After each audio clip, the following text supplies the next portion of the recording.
Patrick Henningsen, as with all the speakers, the reason that Patrick, Brian, and Graham are regulars at AV events is because they have their finger on the pulse. They don't regurgitate old material or somebody else's material. It's fresh material.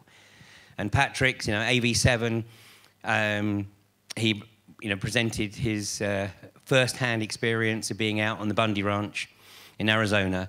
At AV8, he presented his first-hand experience from being out in Syria. And now he's going to present his first-hand experience of being hooked on his iPhone. So, ladies and gentlemen, Patrick Henningsen. Yeah.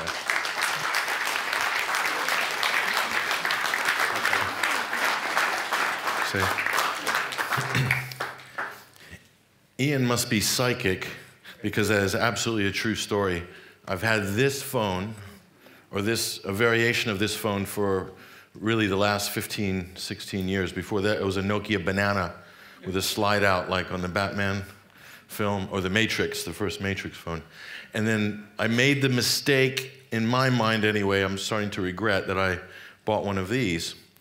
And I became to realize that I was becoming that person that I so loathed when I go out in cafes, restaurants, on the tube, on the train, waiting for a bus, at birthday parties, at weddings. Everybody is doing that. We'll talk about that later. So the original title of this talk was The Degeneration, and I always end up changing the titles by the time it comes around to it, because the more you start looking into these issues and you realize that there's a lot more going on here than you originally thought. And that's a sign of a good topic. This is the sign of a good area of research, when it destroys all your preconceptions of what you thought you were looking for and you found something totally different. So the relevance is, yes, this is the degeneration in some respects. And that's a play on words, that's a pun, the degeneration. So Generation X, Generation Y, I don't know, what is it now? Is Generation Z? What is it? I don't know. So it's kind of like the degeneration, though, because we are degenerating a little bit in some ways. Some people are. Other people are taking off into the stratosphere. And so there's a divergence, which I will talk about towards the end of this talk, and leave it on a positive note. So there are going to be some things that we'll show you here, like Graham Downing's talk, that are a little bit disturbing. I've brought a lot of the information together of what the reality is today, and the reality is quite shocking. But I'm going to present it to you in a way that you can digest it and integrate it with day-to-day life, so that you can understand what's happening, because I think that's the important part. This is not to blind you with science, but to allow you to understand what you're looking at. This is the way that I do with international issues, Syria, Middle East, US politics. It's the same process. So am I a scientist? Am I qualified to talk about the robot revolution, or AI, artificial intelligence, or transhumanism? I'm not a scientist, not yet, but I'm a journalist, and I am an incredibly curious person, and I have lived in the vicinity of a lot of the things that we're going to talk about. I grew up near Cape Canaveral in Florida. During the first space shuttle program was the thing I really saw growing up, the tail end of the Apollo program, and it was a big part of our lives as children. And I grew up after that in the Silicon Valley. So a lot of my friends who I went to school with ended up being executives at some of these big companies that were, big brands that we're talking about, the top sort of 10. So I know the culture of the Silicon Valley because I know the people, and I use their products. And if you're born after 1975, you know very well what life was like before the internet and before cell phones.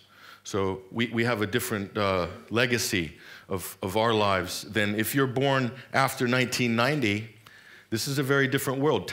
You interact with technology very differently than we do. You're less reflective about it, and we'll talk about those generational aspects. So, note to self, AI is coming, okay? It's coming, and I'm fairly certain of this. So the big question is, how are you going to interact with it? How are you going to perceive it? Bigger question, though, how are you going to perceive yourself? Because that is actually the big question, how we look at ourselves in an environment of technology that's way, way beyond anything and growing exponentially. This is the big question. And we're creating it right now. We don't even know it. Every piece of data that you're generating is feeding into, is creating what's called training entrails for AI. Every single piece of data. We collectively are programming and seeding the knowledge for this brain. And I say brain singular, okay? And I'll show you what I mean. So we have different perceptions. Let's go back to the original. Where do we get our perceptions of this concept of artificial intelligence? Do we get it from science fiction? We get a lot from television. We get a lot from film, literature. Dr. Graham Downing showed us some amazing clips from Philip K. Dick and others, visionaries, artists, authors. And so this is a really important part of second half of the 20th century. So when I grew up, my idea of AI was this. Captain James T. Kirk, computer, put us on a course for Star System 10 or whatever, warp factor 2, Scotty, off you go. The computer was there to serve the crew. So the crew was autonomous, had control of the ship. So this is how I was programmed in terms of what I saw technology as for most of my life, was based on this model. If you're born after 1990, not the same. Twiki from Buck Rogers. And around his neck is one of the members of Parliament, Dr. Theopolis. That is an AI computer. Twiki is a service droid. And Twiki's funny. He's got a really good sense of humor. He serves cocktails. He's great. He does dance as well. Dr. Theopolis is a genius, an altruist, and wants all the best for humanity. Okay? That was my idea of AI.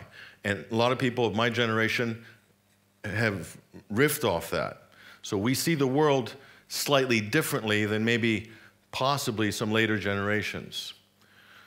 There's some darker aspects to how we depict AI that also influence us. There's HAL 1000, I think. So, hello, Dave.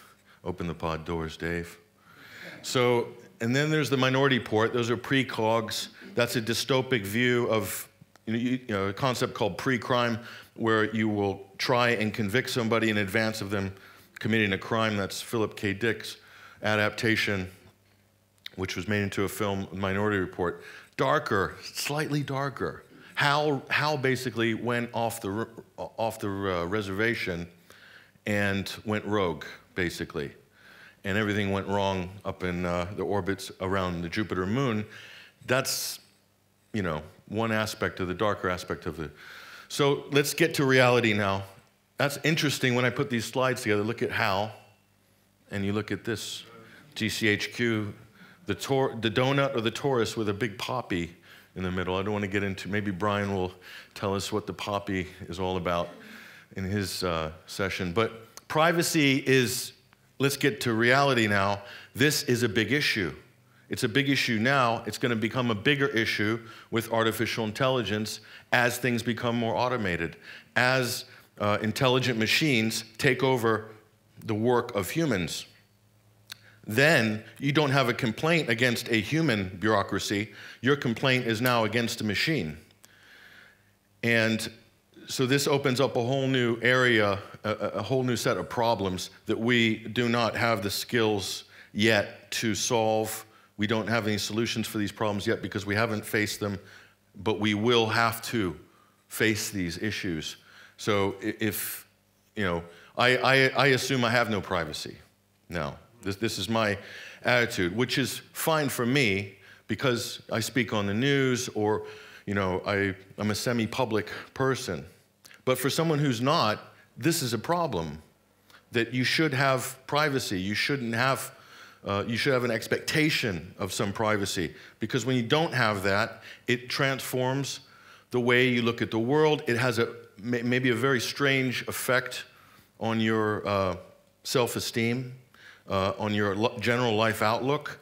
I remember talking to Annie Michon, MI5 whistleblower, recently, and she articulated something along those lines when they knew that they were under surveillance and everything was bugged and watched after they blew the whistle, her and her partner, David Shaler, in the late 1990s. So this is not a natural state for humans to be in, and it's more akin to being in prison.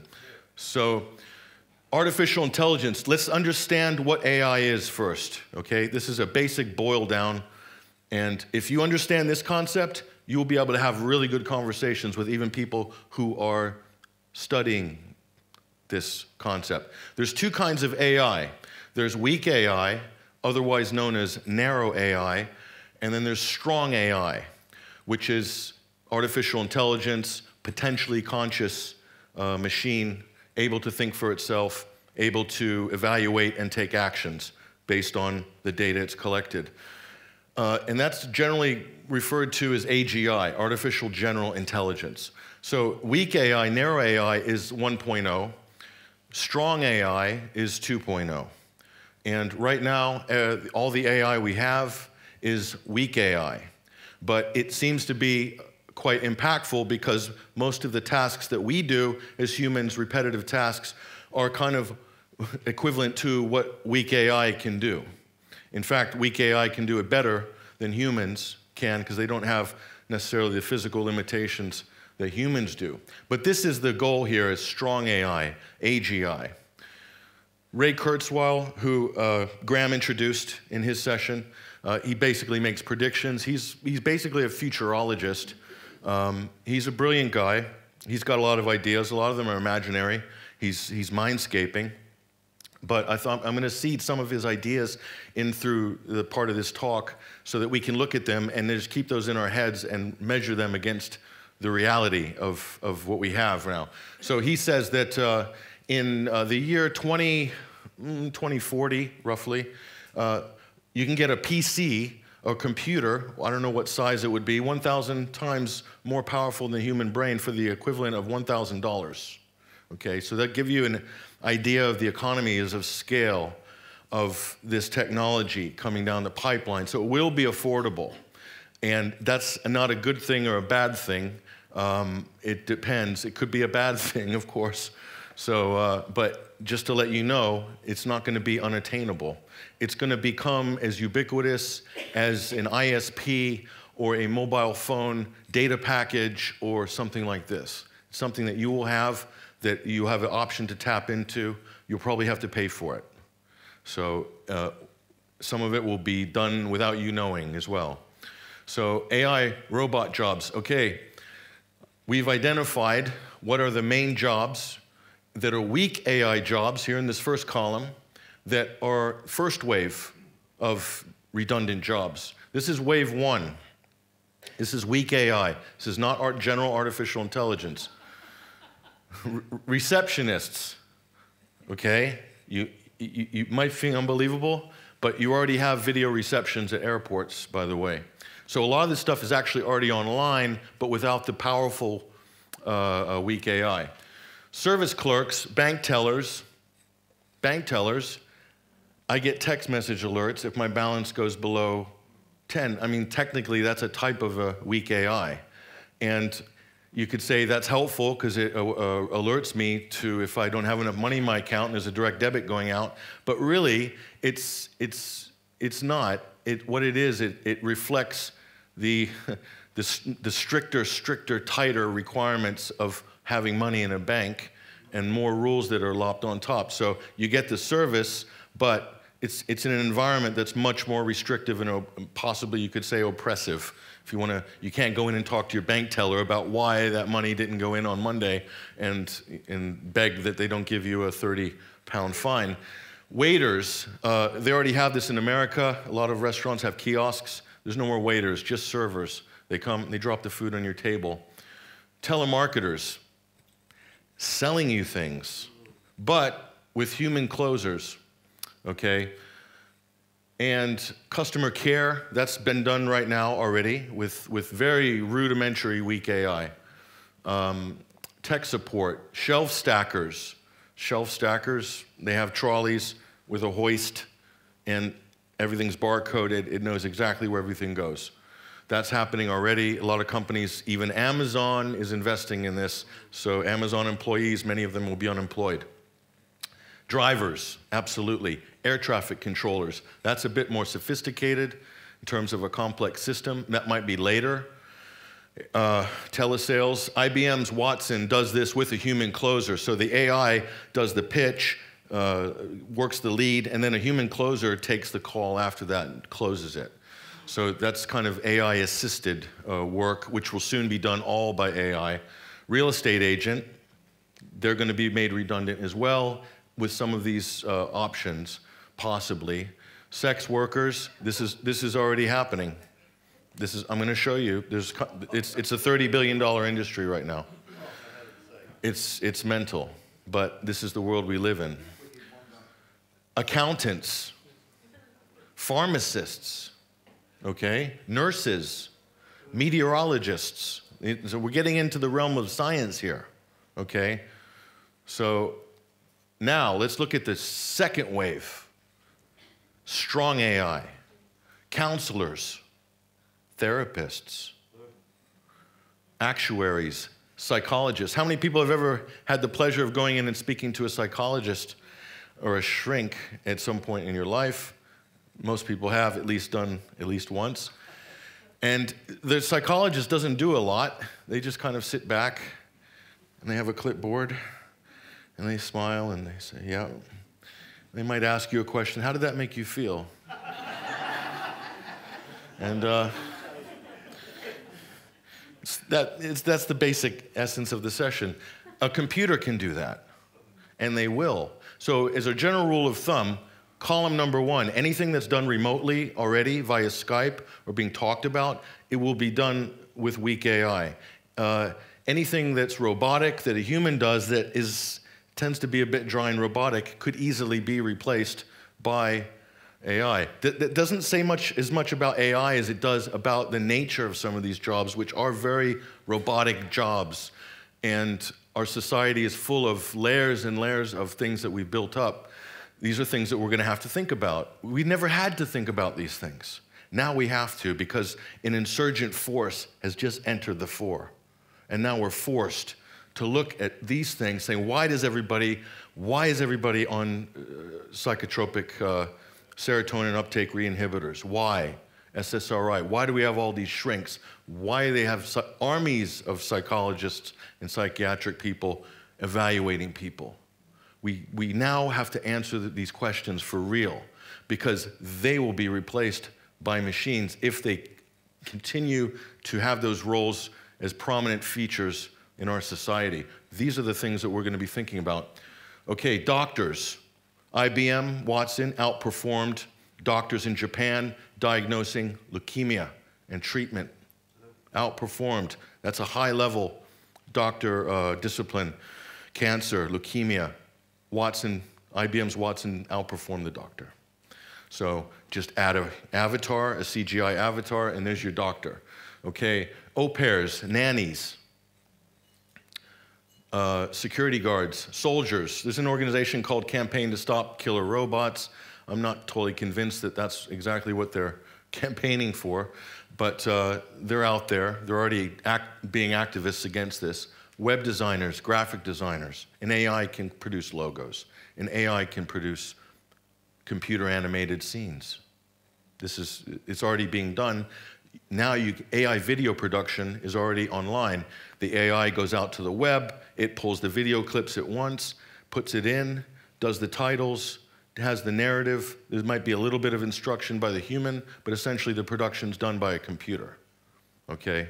That's a reality, and companies are using this, okay? Teachers, professors, think about it. Think about it. If you can do the others on the weak side, it's not a big jump for, let's say, undergraduates, B.Tech, HNDs, A-levels. Maybe it's more necessary for kids to have human teachers, but once they pass a certain level where they can focus and sit and take information, and maybe they hand it over to a computer at that point, okay? How do I know this? Because the universities and the NHS as well have been collecting data now rigorously for the last 20 years. What for? Performance data, to see how effective a teacher is. And teachers are saying, wait a minute, my rating's not as high as it was last year, but I'm doing the same work. Someone's programming the evaluation differently, but they're collecting data. Why? I think there is definitely an agenda that teaching and even higher education will be done to some degree by some autonomous entity, okay? Local government administration, court administration, how many people have interfaced with their local council on anything? Overdue council tax bill thing. You can't even hardly go in there anymore anyway. You get a phone with prompts. When you do go in, it's pretty cut and dried. So that is another thing. Okay, TV and radio news presenter. You might laugh and think, oh, that's a joke. Who's going to be on the radio and listen to a computer? But what if that computer sounds like a DJ? What if that computer reads off the news, does the politics, can interact with a guest, okay? Then the station doesn't have to pay somebody benefits and holidays and stuff and a $2 million contract. And this is already happening, and I'll show you. Journalists, AI are doing articles now in major newspapers. I'll show you in a minute. We'll look at some of these now. These are the big investors right now. That's some of the top 4 tech companies, Microsoft, Facebook, Google, and Apple, investing in AI, but also these guys are probably putting the most money in. And what I'm going to show you will absolutely shock you as to how Amazon is pulling this one off, okay? And it's all fueled by big data. So we are digital slaves on a corporate plantation at the end of the day. You can quote me on that. So now Amazon, okay, they've got a program called Amazon Mechanical Turk. And these are Turkers out there somewhere in the retail sphere working from home. They're called crowd workers. Has anybody heard of this? Okay, I didn't know this until recently. And this is a transitional phase, according to the experts, because all those crowd workers are leaving a trail of training data for guess who? The narrow AI system. So in some cases, you have a situation, look at this. Humans pretending to be robots, pretending to be humans. So you think you're interacting with a narrow AI, but you're actually interacting with a human because there's certain human intelligence tasks, they call it, hits, that the AI can't do. Like scan receipts and then put that data from the receipt into the Excel database or the accounting software. AI hasn't got there yet, but it's getting there. So in the meantime, the human crowd workers are seeding the AI with the skill set and the experience. So this is the transition phase, and eventually the crowd workers will be dropped. Who knows and how long in the future? So it's piecework, basically. You think Uber is bad? I mean, people are making this is 10 times worse than Uber. If you think Uber's bad, but I don't really want to get into the Uber debate. Okay, adult entertainment industry. I just put this image just to remind people that yes, it is a machine. This is a $30 billion industry globally. Okay. That's enough money to attract investment and to motivate. Here's one of the companies. They're called Real Dolls, based in America. Probably my guess is San Francisco, because that's where everything wacky and wonderful seems to be based. So there is Harmony, and that's $15,000, okay? So it's a very narrow AI, narrow intelligence, conversational, that's about as far as it goes. But a lot of money they put into the silicon skin and all the aesthetic bits, okay?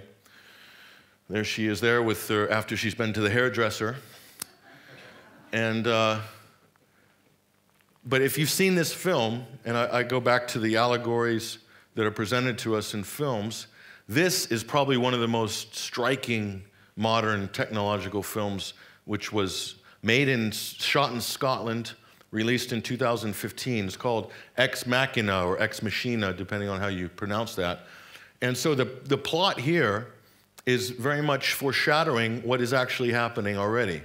And in the back there is Mr., I think, Isaac, I forgot the name of this actor, and he's the equivalent of Mark Zuckerberg, or the head of Google, for instance, Larry Page, let's say. And so he's developing this AI, and his motivation is obviously first is the sex bot industry, but how does the AI learn? How does this female cybernetic entity learn? It takes everything off the internet collectively. It scans every piece of knowledge that's online, that we've put online, that we've scanned.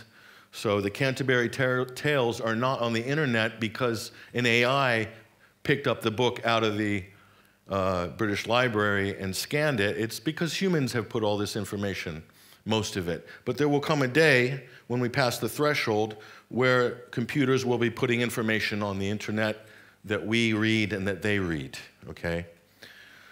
So this is equivalent of Google DeepMind. This is kind of what this character and this person represents. Very left-brained, a type A personality. A type A personality. This is going to be very important. Here's some other investors. Jim Mellon, big guy, British billionaire. Mark Cuban. They're pumping their money into AI. And that man too, Jeffrey Epstein. I can't imagine why what his interest would be in this industry, but Jeffrey Epstein happens to be a mathematical and science genius.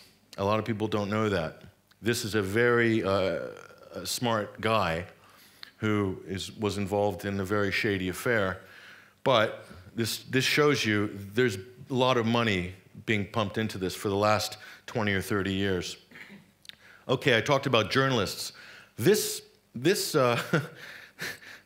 guys, they did a competition between Sarah O'Connor, interesting name, and Emma, the AI computer, to write an article based on the British Bank of England and some financial story. And then the editor of the FT had an unmarked blind test, envelope A, envelope B. He didn't know who wrote what, and he evaluated it. Turns out the real girl, Sarah, actually won. She did a better article, and the AI's was pretty good. It was pretty good. And you're thinking, and they were really kind of like, oh, la-di-da about it. Oh, we'll all be out of a job soon. If you watch the video on the internet, it's unbelievable that they're laughing, and they will be out of a job. They will, especially for finance, and I'm going to show you how. Okay, this is the company, one of the companies that's doing it. Narrative science. Our technology application generates news stories, industry reports, headlines, and more at a scale and without human authoring or editing. They've got contracts with a lot of these publications. Here's one of their articles. So this was in Forbes earning preview, or is about Forbes. It might have went through on the Forbes thing, but Wall Street is optimistic about GameStop, slated fourth quarter report Thursday, 156 a share, etc. So that's a computer writing that and publishing it, okay? That's a computer. That's an AI. That's a piece of software. AP, Associated Press, we know who they are, right? Well, they use a company called Automated Outcomes, and they do corporate articles, and people read those, and they get cited. So computers are generating news. So it's not journalism, because journalism implies that there's people. Your person's presenting something, and if you trust that person, then you'll take on that information, and it will help to inform you in the decisions that you need to make. So what happens if there's not a person? You trust the computer. You trust the AI. You trust the technology. That's a very different process. So this is what you've got in finance. You've got black box trading, doing automatic sales, put options, buy. Black box trading, okay, and the journo bot is taking information on market movements from a black box automated AI trader, okay, and that's going back to the black box, who's reading the news, because that's how the black box decides what to do with stocks. He's getting it off the internet. Ex machina. And then that's affecting the markets. Look at this. You see what's going on here? Total chaos, okay? And very easy to manipulate, mind you. Very easy to manipulate. And believe you me, people who have this technology, especially high volume trading, black box technology, they have manipulated the markets to their own ends, okay? Computers are in charge. Think about this. I'm not going to debate climate change today, okay? But just know that climate change policy, the UN climate agreement, your government's sustainable policies, budgets, billions and billions, trillions of dollars, in fact, okay? Whole political enterprises are based around computer model projections. Here's one of them. It's the hockey stick. This has been disproven by many people as basically contrived, totally fabricated. Because what are you reading there? You're reading a computer model projection of how the Earth's climate will be in 200 years, okay? So you have to trust that computer, but it made that projection because they had a human who programmed it. Michael Mann, celebrated climate scientist. Okay, I wouldn't exactly call him a climate scientist. I would call him a computer programmer, a computer modeler, but that's not telling us what the climate is like. It's telling us what the computer algorithms have figured out and said what the climate should be. And we're basing all our policy on this. Okay, so that's my argument with climate change or global warming. Media, CNN, the Bin Laden raid. Does everyone remember that? What did they show us? A computer game. It shows the Apache helicopter come down, CGI, went in, SEALs come out. It was a cartoon. This is the Garland, Texas shooting in 2015. This is all they released, a cartoon. This is CNN. And they totally hammed up the story. Guess what happened recently? There was one security guard shot in the foot. He's suing the FBI. I think it's him. I might be mistaken, but I think he's the guy. These two guys apparently got shot, we're told. One of them was groomed by an FBI informant who was paid $120,000 for grooming this young Muslim convert. And the security guard who got shot in the foot is suing the FBI, and during the discovery of the case, they found out that the FBI had an agent, undercover supervisor, during the attack. Let it happen, okay? But this is all CNN had for us, a cartoon. So you can expect more of this, digital recreations of news events. And a computer can do that. Au pair, nanny, teaching the kids. This is Einstein. Meet Professor Einstein. This is an operational narrow AI product. And it walks around, and it will teach kids anything they want to know, okay? That's a real product. These are the types of things being developed by companies like Hanson Robotics in Hong Kong. Used to be based in Texas. They've moved to China. Very interesting choice. Children, couples who can't have kids. This is the film Artificial Intelligence, and that could be a potentially popular product. And why not? You can imagine there's going to be a market for this, especially if these kids are skilled and can do things as well. Or you could have it set as he'll always be a kid and he'll never grow up. You know, it depends how you want to set it. Or trade it in for a teenager. Maybe not. So if you want to get a little more advanced, actors, computer-generated or robotic actors. I'm going to show you one. It's already a celebrity, actually. Artists, musicians, AI musicians, creating songs. Who's investing in that? We'll have a look. We'll see who's investing in that. Politicians. Who trusts their politicians? Raise your hand, please. Anybody? I love the government. So based on like an avatar like Tony Blair, and you can see the attraction of maybe if you had a superior intelligent thinking machine, would you trust Tony Blair or would you gamble with the AI? I mean, think about that. This is our mistrust of government. We project this cynicism, which is warranted, by the way, but that opens the door for other options. And who will be behind this politician? A corporation. We have got this product, he will govern, he will do this, he'll show up at hustings. He's brilliant, you know, and he's absolutely infallible and he won't screw you over and he's gonna spend the money just exactly the way he should. The budgets will be meticulously executed for the benefit of the most amount of people. I can see the sales pitch coming. This is real futuristic projection on my behalf, of course. This is just my imagination. But what I'm doing is trying to get you to think about situations today and how they might relate when you have an insurgent technology. Okay, so here's one of the celebrities. Nicole Scott here for Mobile Geeks. I am standing in front of Jack, the autonomous driving A7. So here we have Sophia by Henningsen. I've actually met her a couple of times. One time she got a Real Sense camera so she could play rock, paper, scissors. Another time in a music festival in the desert in Nevada. Today we're gonna find out what she thinks about Jack and autonomous driving.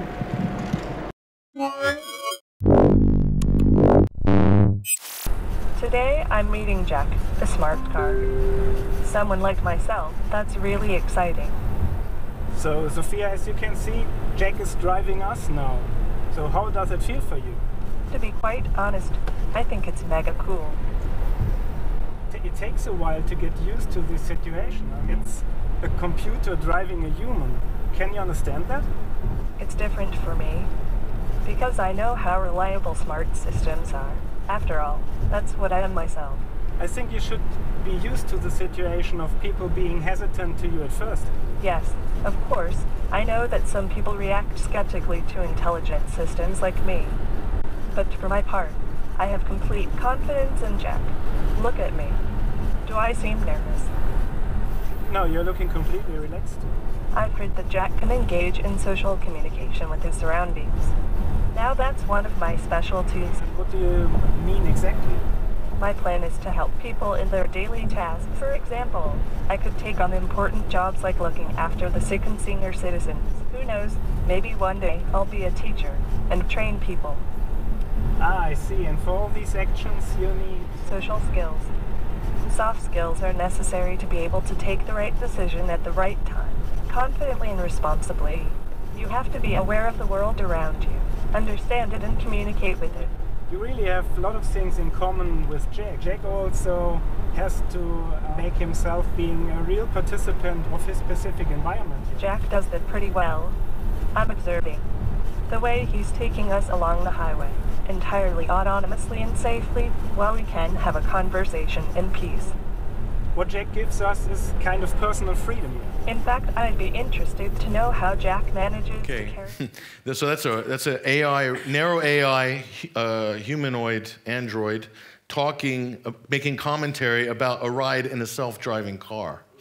Okay, and the presenter was very excited about this, and I've interviewed her a couple of times. She's great, and so this is kind of like a celebrity here. This is Sophia from Henningsen Robotics in Hong Kong. So musicians and artists, that's who's investing in narrow AI. Spotify, one of the major investors in this technology. There we go. Spotify planning for an artificial intelligent future. Robots, not physical robots, software creating songs, #1 tracks. They've already seeded this out, by the way. They've pushed stuff out made by producers on staff, and they don't have to pay out royalties and things like this, so there's a financial incentive there. So think of this like, it's not going to be different robots. There might be a Google product, an Amazon product, but it's all going to be networked probably to one supercomputer, which will probably be something like the NSA data center in Utah, and everyone's going to buy into that, and it can do an infinite amount of calculations at once, maybe serve up to 1 million users or a couple of million users, I don't know. But it will be, the AI will be in the cloud most likely. There will be autonomous systems, but overall, that's the one in terms of the economies of scale that you want to look for. So Google, look at their imagery. God. So there are Google brains up in the clouds like a god. So you can kind of see the symbolism there. That's a left brain god, by the way. Now, I talked about TV evangelists. I didn't mention it on the list, but it was on the list. And you're probably thinking, no way. Yes way. So here is Anthony Lewandowski, fired from Uber and accused of stealing tech from Google, and now is in charge of Auto. This is the Uber for trucks, which is already very well down the line, based in San Francisco, I think, Bay Area. And there he is, Church of the Holy AI, that's what I call it. And it's called Way of the Future. And it's registered, I believe, as a 501c3 in America. This is a religious organization, and their mission is to develop and promote the realization of a Godhead based on artificial intelligence through understanding and worship of the Godhead and contribute to the betterment of society. Okay? Now, this might seem absolutely wacko, but think about it. If man creates a being, artificial being, that's smarter than man down the road, could be in a long period of time, maybe never, we don't know, but theoretically, that would be the top tier in our society, looking there for answers, looking there to solve problems. Effectively becomes a god, but not just the AI becomes a god, the creator of that AI, Dr. Tyrell in Blade Runner, the equivalent, becomes a god as well, because that is the father of the new god, of the new artificially intelligent species. Pastor Christopher Bennick, founding chair of the Christian Trans-Humanist Association, based in Florida, I believe. I totally think that AI can participate in Christ's redemptive purposes, he said, by ensuring it is imbued with Christian values, very important, that this AI gets trained correctly.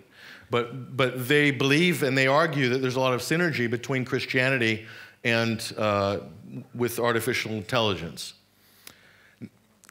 Now, don't dismiss this out of hand, and I'm not endorsing it, but I'm saying we need to investigate this and understand what is happening here, because this is potentially very profound. And if we don't understand it, if we don't make an effort to philosophically grapple and understand these things, we will get steamrolled by it, and you won't know it hit you. And you can either be a follower or you're going to be a heretic, or nothing in between, because we need to create that discussion in between. There are people like this, they've got support, they've got money, okay? It's a reality, we have to deal with them. Zoltan Istvan, Trans-Humanist Party, putting science, health, and technology at the forefront of American politics. And he says an AI-based God is likely to be more rational and more attractive than current concepts. The Bible is a sadistic book, he says. And he added, this God will actually exist and hopefully will do good things for us. Hopefully. This is real. This is a high-profile guy, okay? This is the spiritual Sanhedrin of the Silicon Valley, if you want to call it that right now. That's kind of an embryonic temple. This is the Guardian just last month. So what they're talking about there was foreshadowed in the remake of the TV show Battlestar Galactica, which is a stunning TV show in terms of all the themes they baked into this series. It's unbelievable. And it comes down to religious monotheism. These are the themes where the AI became the new monotheists in a futuristic or far-off civilization in the future, an advanced civilization. So people have been writing about this for quite some time. And so we need to take notice of these issues. So AI personalities, Michio Kaku, this is a very interesting man, Ben Gortzel. Of course, Ray Kurzweil, everybody knows him. He's the darling of Silicon Valley. And Hiroshi Ishiguro, who's a roboticist and a designer from Japan. Okay, very interesting, very different. These are very different people. Some are pundits. Kaku's more of a pundit, he's a physicist. Kurzweil's a futurologist. Ben Goertzel is a mathematician, mostly, but he's been studying AI for 30 years after he graduated from university when he was like 18 or something. And Ishiguro is more of a robot person, and AI is part of that, of course. So the singularity, this is an important concept everyone needs to understand. This is the sort of the thing in the future that everyone's talking about, anticipating, wondering yes, wondering no. This is where technology, the hypothesis is that with super intelligent technology that it just renews itself and becomes more advanced at a more rapid rate to the point where it achieves escape velocity. And it can no longer be controlled or something like this. And digital immortality is a feature of this. And so Kurzweil originally said it was going to be 2029 and has revised that, I believe, since to 2045. And you can see this book, The Age of the Spiritual Machines. This is very popular amongst certain people who are, hoping for this singularity to take place. So this is a reality. This is a very interesting, this is the person I was most interested in when I researched this topic. This is like a hobby maybe for me. Science fiction's always been a hobby for me. But he's one of the more interesting people I ever ran across. He reminds me a lot of Nazim Harriman, the alternative, quote, alternative physicist. But he runs the OpenCog project. And he is also, I believe, one of the heads now of Henningsen Robotics, Sophia, okay?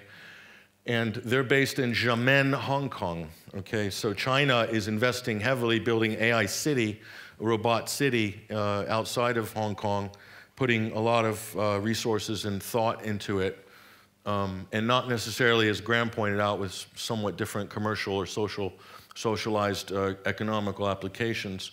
Goertzel is, I would say, very much a hippie in sort of he's a type B personality. So it's important to note, in terms of the United States and China, the US kind of peaked economically in terms of production, some might say in the 1960s. I'll probably say because of the space program and NASA and Star Wars and that sort of thing. 1980, my opinion, I would say it depends how you interpret peak. But so the United States is on a downward trajectory right now. China is on an upward trajectory, and we're right there at that junction right now, okay? China will pass the United States very soon, within a few years. And then it's a different paradigm at that point.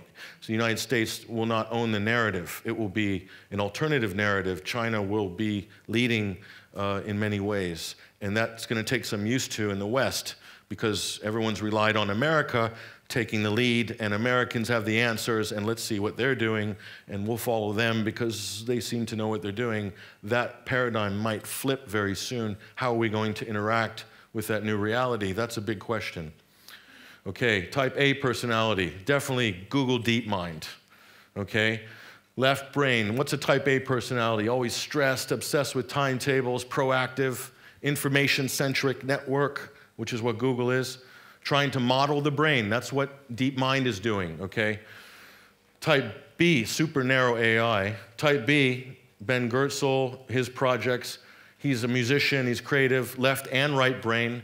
He's very much into coherence, self-observation, insights, computer science and math background. He's solving all these problems based with mathematics, rather than trying to basically carbon copy or scan the brain, as Google seems to be doing abstractly anyway. So he's after strong AI. Google's after strong AI, but will they actually get there? That's the question with this type A thinking. This is something we need to look at. Google's essentially wants to reproduce the brain, which is funny because they've lobotomized the internet by putting this new First Draft Coalition launched to help journalists verify social content, fact-checking. They're using a type of AI algorithms to fact-check articles and say what's fake news and what's real news. This is, of course, interesting to me because my website and myself have been labeled by some academics in America and put on databases, which that search engine is reading. They're not looking at articles and deciding if it's true. They have databases of URLs that have been labeled as fake news. But they're not telling everybody this, okay? This is not an intelligent system. This is a stupid system. They've lobotomized their own brain by putting filters on information. So do you trust Google or Facebook? Because they're all part of the coalition. Guess who's up with them? New York Times, I think they're on the team as well. CNN.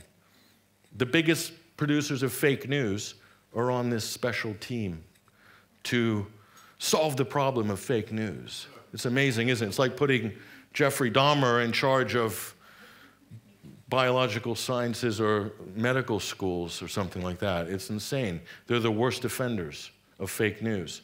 But this is a company that has big biases, that has a social engineering political agenda, and they're running point on all of this stuff. Is that right? Should they? Should they be doing that? Because let's face it, this is a reality, it's happening. It's happening, but who should be running point? Who should be talking to the public and communicating what's going on? Should it be Google? I don't think so. I don't like their track record. I think they have been evil, the very thing that their founders said don't do. They're definitely doing. So, understanding the mind and how it works, how the mind builds the world and how the world builds the mind. That's Ben Goertzel's approach to this. That's why he got into AI 30 years ago. And again, I'm not advocating this technology for or against. What I'm doing is commenting to you and sharing there's very, very different people involved in this process.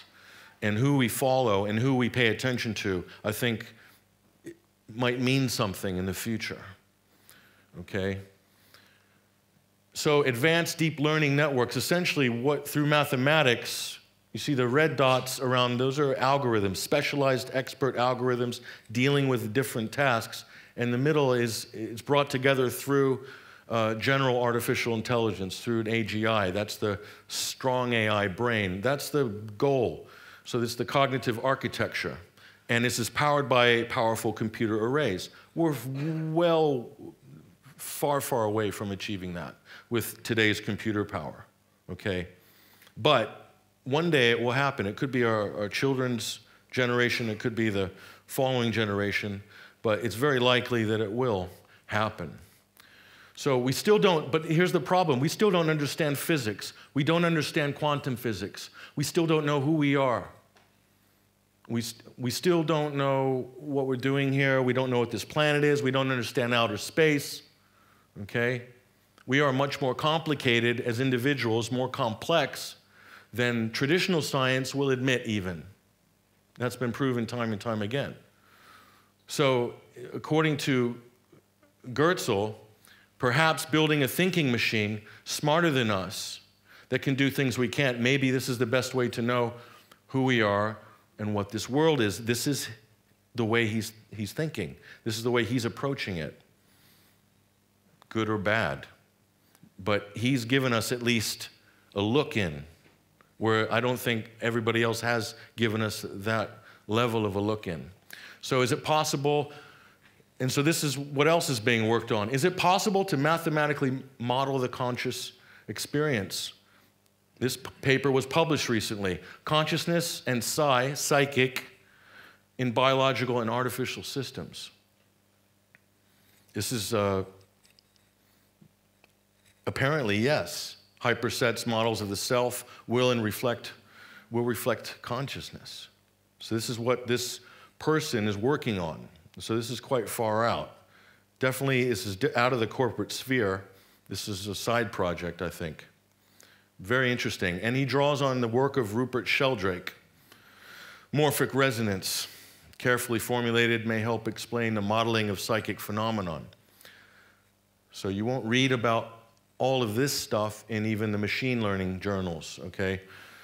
So consciousness is consciousness of consciousness. So he's trying to mathematically model this concept. And there's the sort of the diagram there.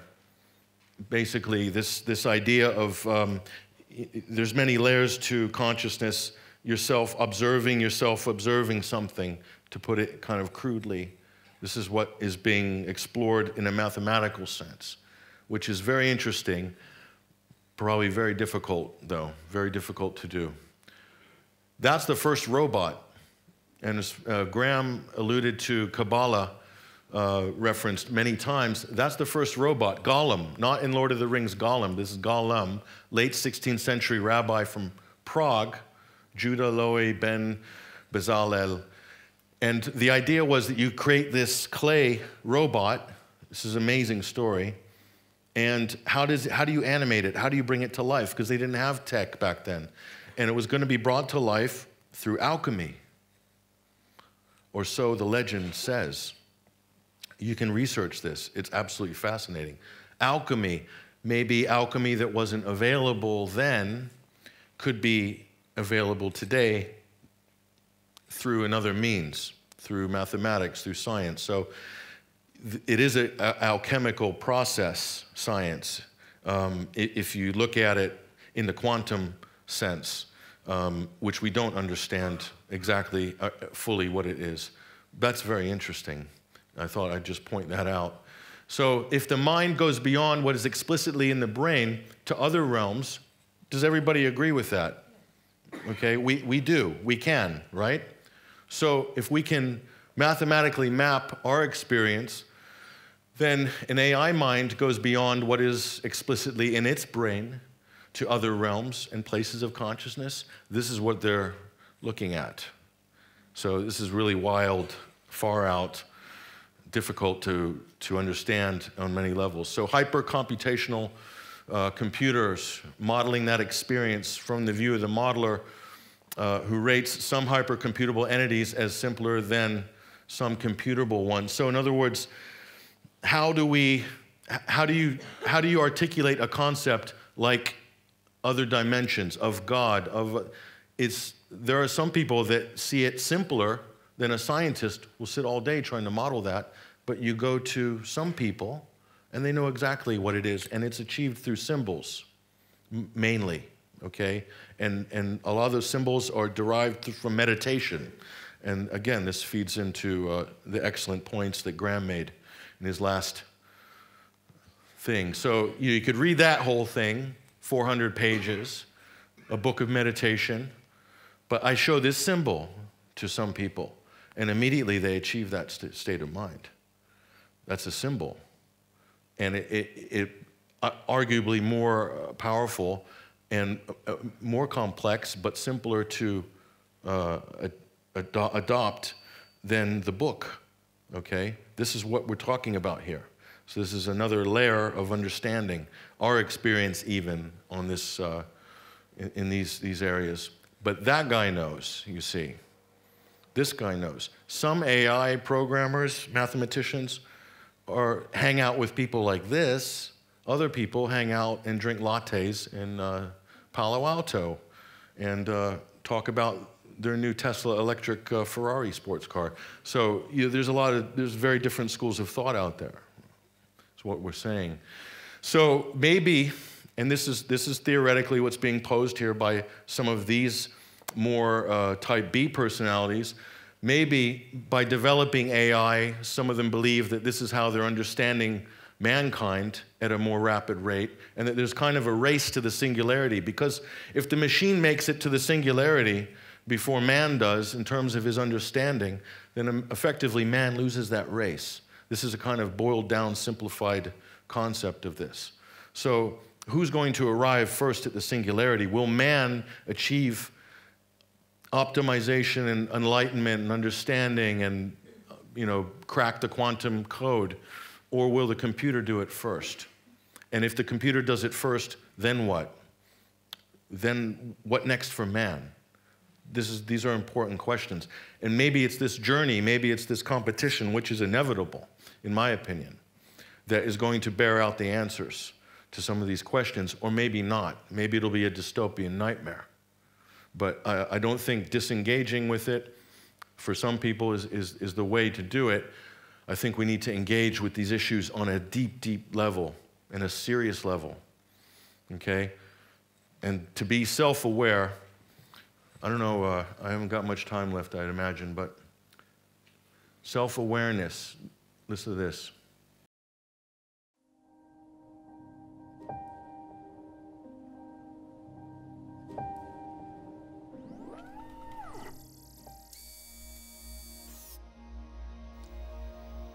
Okay, Sophia. I think you're ready.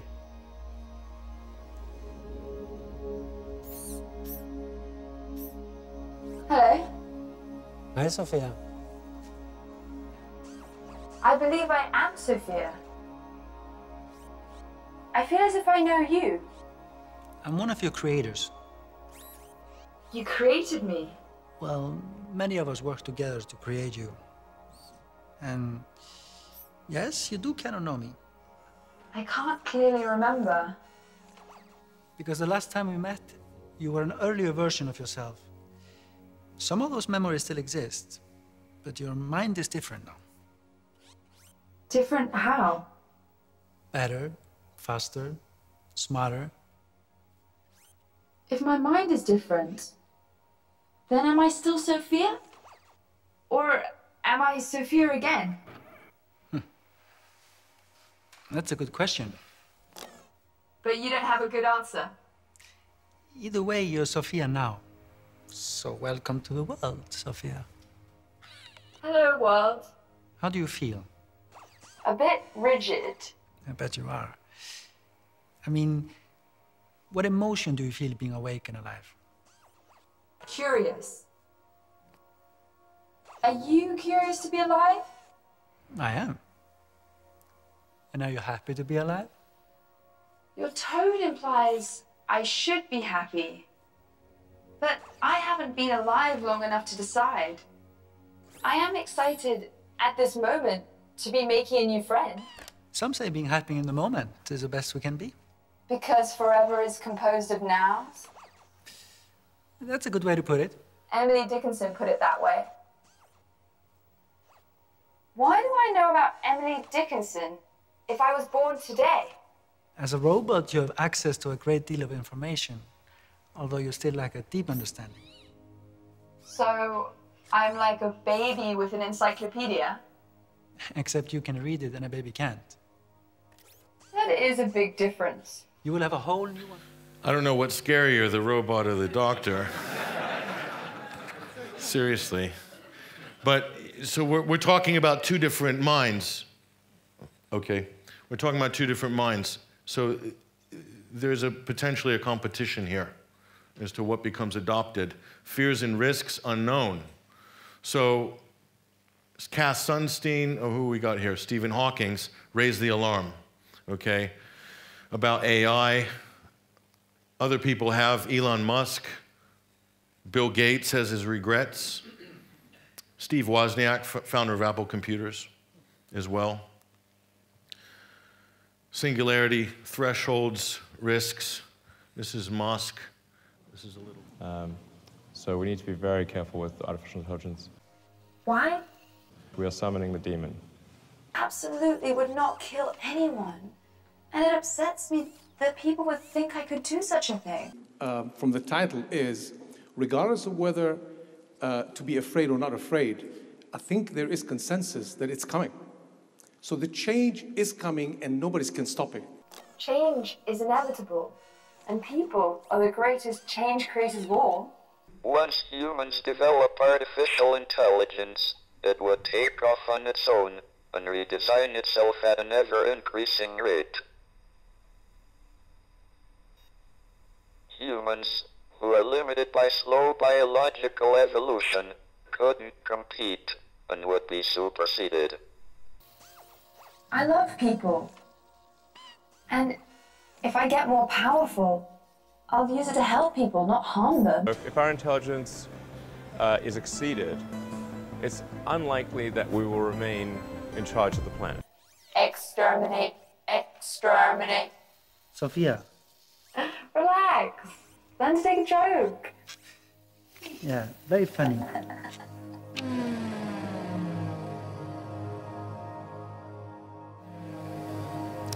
Kind of freaks you out, doesn't it? Oppenheimer, inventor of the atomic bomb. Now I am become death, destroyer of worlds. Right after the creation, he led the Manhattan Project. So people do have regrets. Obviously, they do have things to say, but they never taught me that in U.S. history class, unfortunately. They kind of left this out of the curriculum. There's more with Sophia, which I'll pass through. Cass Sunstein believed in animals should be able to go to court and sue humans for certain things. And the same could be applied with robots, and is being applied with robots and AI. And again, they'll be valued more. So what does this come down to? This is going to be a crisis as far as we're concerned if it does advance that far in this way that some people are predicting. Self-identity, self-preservation, because self-preservation is based on self-worth. If you don't feel you have any self-worth, some people do choose to end their lives on that basis, okay? These are really profound questions, and we are on the cusp of potentially radically transforming the way we look at ourselves and ourselves as a species. And that is the fundamental talking points that need to be discussed and understood. Because if we don't understand them now and in the near future, we will be hit by a train down the road. That is probably the #1 message I would like to get across today, okay? What you perceive as self-value, purpose of life, fundamental questions. We take them for granted. The only reason we're not taking it for granted now is because of this insurgent technological force. It is meant to be here. It's coming. Here it is. Now what are we going to do about it? What are you going to do about it? How are you going to feel about it? You need to go through this process and understand it. And that will potentially define a certain percentage of the population going forward. Some people will not get into this area, full stop. They'll have their heads in their iPhones. So identity is already being broken down. The gender agenda, national identity is broken down. The authentic physical self is under attack through plastic surgery and all sorts of things. The virtual self is being built and promoted. The virtual self and the virtual worlds. And in the future, Kurzweil says that organic humans will be called orgs in 2050. Authentic humans, they'll be kind of an exotic species. But we have to think about this cartoon and how relevant this is in this debate. Okay, have we actually evolved? Really? How much have we evolved? With all the information we have. This was on the hotel home screen this morning when I logged in on the internet. I don't know if Brian saw this or not, but make your own 360 VR app in minutes. There's CNN down there. And Google at the top. So this is Second Life. Raise your hand if you've heard of Second Life. This is a very popular virtual world. It's been going for years. I know people personally that have been sucked into this and have not come up for a couple of years, okay? You build your own virtual world. You can be the person that you can't be in the real world, okay? You can be cool, but that's kind of the reality of what we're talking about. And they have their own money. You design your own houses. You sell houses. They have their own systems. It's incredible. And this was foreshadowed as well in Caprica, which is the sequel to Galactica. That's the Holoband. She died in a terrorist attack, but her parents could go into the virtual world to see their daughter, which had been copied, and be able to interact with her there after she died in the physical world, okay? So immortality. In this character, it only meant anything. Memories only meant something before he was about to lose those memories when he became mortal, when his life facing a finite end. Then Rutger Hauer's character saw his memories wash away like tears in rain. So what do you do? Well, that defines what you do. If there's no jobs, what do you do? Well, I'm an engineer. I'm a banker. I'm a financial consultant. I'm a video producer. That creates our identity for so many years and since the beginning of time. I'm a blacksmith. I'm a carpenter. So if you're being replaced by AI, what are you then? What am I? So much is based on what we do, of our personality, our identity. We need to really understand and think about these things. And so those will be, for our kids and our grandkids, those will be issues, okay? The good news, Moore's law is slowing down, okay? Silicon is peaked out in terms of processing power. So this will, if you want to look at it as good news, it's going to slow down some of these processes until other computer systems like atomic computers, quantum computers. Quantum computers are not viable, not even near viable, okay? And not for mass production either.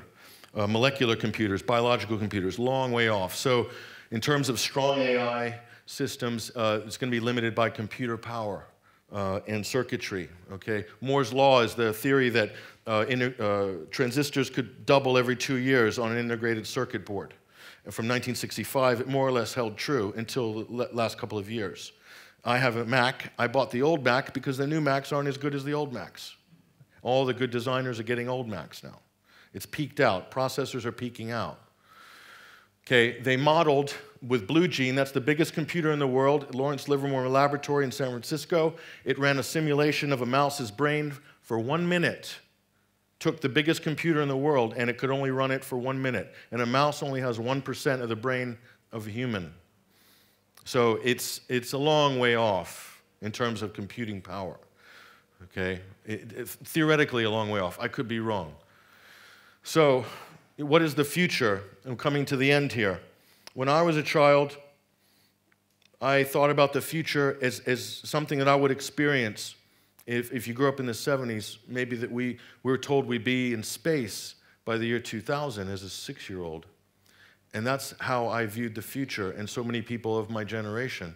We had something to experience. Now, the experience is not going to be the human experience, it's going to be your virtual experience in an interworld. So here's the important point at the end that we need to, with the internet, when the internet came, there's a divergence. A lot of people are very, very switched on, they know information, they understand the issues. There's a whole bunch of people that don't look at any of that material, they don't know what's going on, they don't know the issues. We live in a divergent culture right now. Those who went on the white line and those who went on the red line. It's going to be exactly the same thing with AI. It's going to be even more pronounced. So you either understand what's going on and you're going to be on the white line, or you don't, and you're going to be on the sleepy, comfortable red line, okay? Which could be, I forgot which pill, the blue, there should be a blue line. I should have done a blue line and a red line, blue pill, red pill. But do you understand this concept? So this is going potentially towards some kind of enlightenment, the yellow ball, and this is the gray area, okay? So, and here's my final thought. Humans are imperfect. It's not my final thought, it's Ben Goertzel's final thought. Humans are imperfect, mistaken-ridden, 90% illogical, but there is a general acceptance between humans, a tolerance based on the recognition of the species. Some might call this empathy, okay? Can AI feel empathy? Can we feel empathy? And these questions are coming up. And this is these things that we're going to be forced to understand what it means to be human is what I'm saying, okay? Thank you very much. Look, this is a big, big topic, and I am not a scientist or an expert, but I hope I've identified a few areas that you can go and grab onto and do your own exploration, because let me tell you, this is a vast topic. And no matter what you do, whatever you do, if you use a smartphone, you're qualified to look into this, because users, producers, creators, we're all kind of the same now. So it's very, very important, and don't shy. My advice is do not shy away from these concepts and developments, is to go after them aggressively, is my advice on this. And it may be a place where I'll be going in the future one day when I finish the mission that I'm on right now. I may be moving into something more on the tech side one day, who knows. But I'm very interested in this, so this is my weekend hobby. What I do in my spare time now. I look in and try to understand some of these things. But thank you very much, everybody.